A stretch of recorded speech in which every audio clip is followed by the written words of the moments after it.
Welcome. A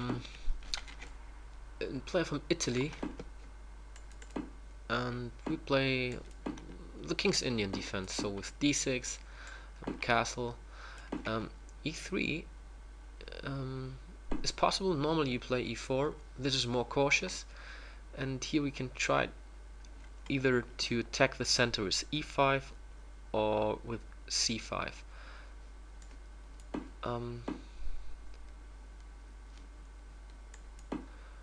I think I'd rather go to e5.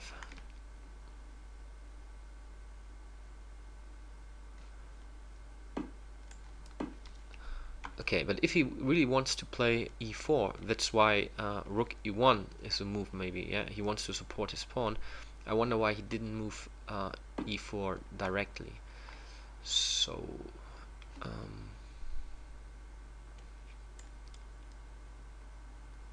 rook e8 is also possible, but if he plays e4 and d5, I can use my rook here better on the f file.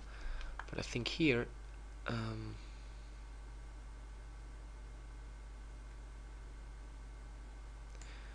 e4 is already a good move. So he needs to go to d2 now, but I have protected the pawn on e4 quite well. So the pawn blocks a bit here, all the pieces that are shut a bit on the king's side.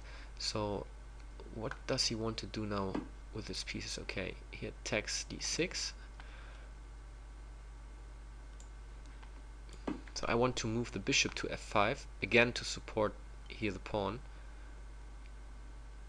And what you normally do is you play h5, bishop f5, knight f8 to h7, and then to g5, and you have some attacking chances against the white king. So h5,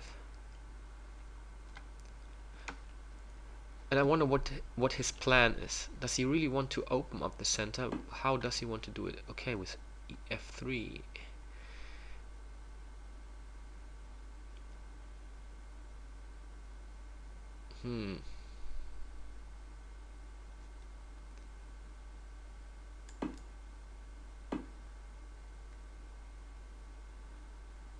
He will weaken the square here because the bishop might take on d4 as well.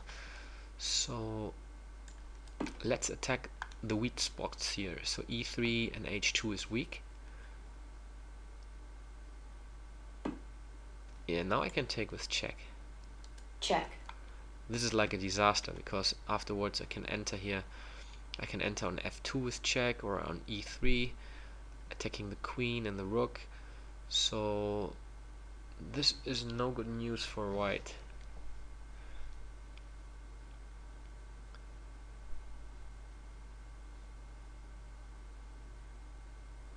I mean, if he moves the king to f1, I could also maybe take here on h2. Where does he want to go? e2. The king can't feel comfortable there. So what is his plan?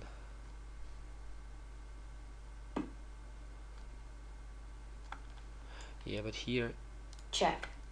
I can take the rook with check.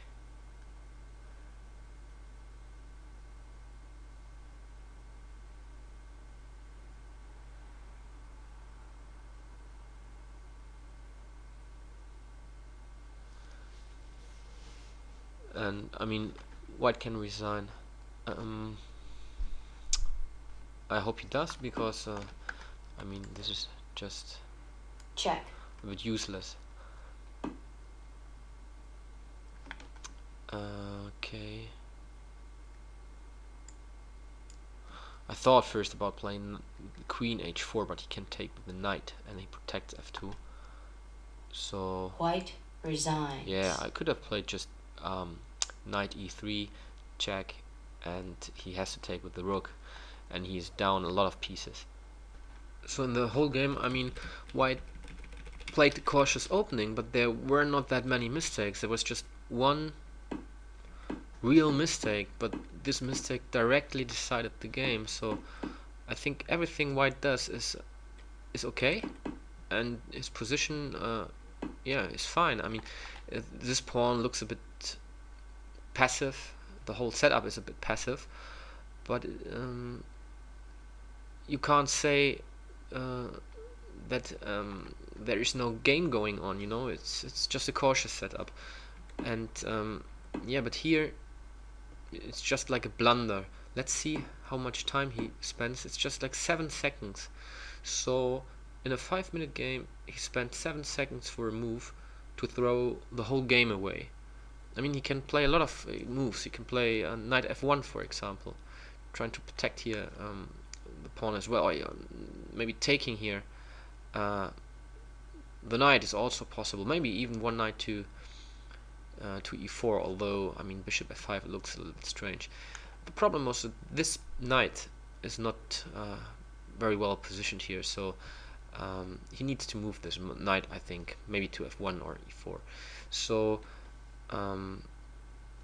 yeah, if you see that your opponent attacks something, not only react on the threat, but also look if you try to protect yourself from this threat if there's something else that is attacked afterwards. So in this case, he saw the attack on e3, but when he moved the pawn from e3, the pawn on d4 was not protected anymore. So don't just react on one threat, but also, you know, look at the other things that are threatening.